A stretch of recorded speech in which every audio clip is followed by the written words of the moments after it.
बिस्मिल्लाहिर्रहमानिर्रहीम अस्सलामु अलैकुम वरहमतुल्लाहि वबरकातुहू। दोस्तों, आज की वीडियो में हम बात करेंगे कि हलाला किसको कहते हैं। बने रहे आप लोग हमारे साथ, इंशाल्लाह इस मसले का जवाब आप लोगों के पास तक पहुंच जाएगा इंशाल्लाह। देखिए, इस मसले का जवाब ये है कि सबसे पहले तो हमें ये समझ लेना चाहिए कि हलाला हलाला माना आते हैं हलाल करना, यानी पहले शोहर से शादी करने के लिए दरमियान में दूसरा निकाह जो होता है उसको बीवी को, ताकि वो हलाल हो जाए पहले शोहर के लिए, उस माना करके उसको हलाला कहते हैं। ये उर्फ और आम के एतबार से कहा जाता है हलाला।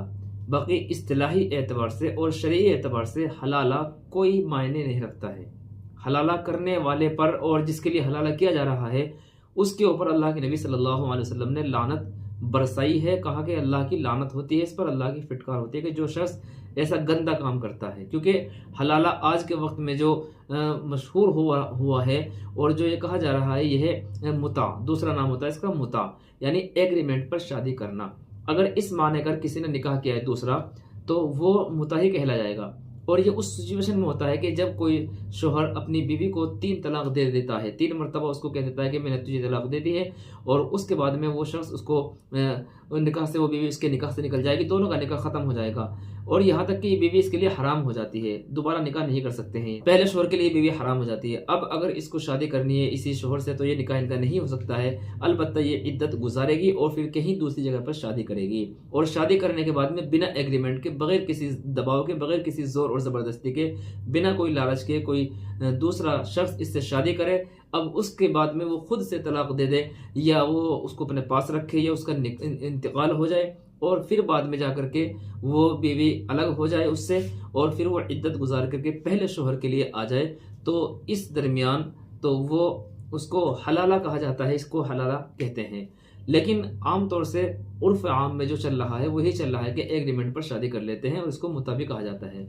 तो इस्लाम के अंदर इसकी कोई वैल्यू नहीं है, कोई हकीकत नहीं है।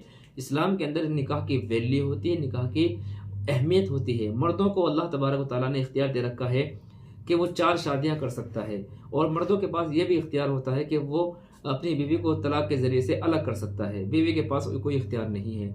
तो चूंकि शोहर को जब एक अल्लाह ने अपॉर्चुनिटी दी थी और इसके पास एक पावर थी और उसने वो सारी कैपेसिटी, सारी पावर गंवा दी, 3 लफ्ज बोल दिए, वो 3 बार कह दिए उसने, तो अब उसके पास कोई इख्तियार नहीं बचा है।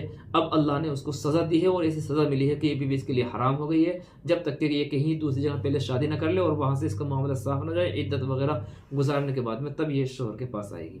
तो ये होता है हलाला की डेफिनेशन जो मैंने आप लोगों को बताई है। कुरान मुक़द्दस में अल्लाह तबारक व तआला ने इस सिलसिले में फरमाया है, फला तहिल्लु लहु मिन बअदु हत्ता तनकिह ज़ौजन गैरा। ये सूरह बकरा की आयत है कि वो दूसरे मर्द से गैरा यानी दूसरा शोहर होगा, उससे वो शादी करेगी। और वहां पर हम बिस्तरी भी शर्त है।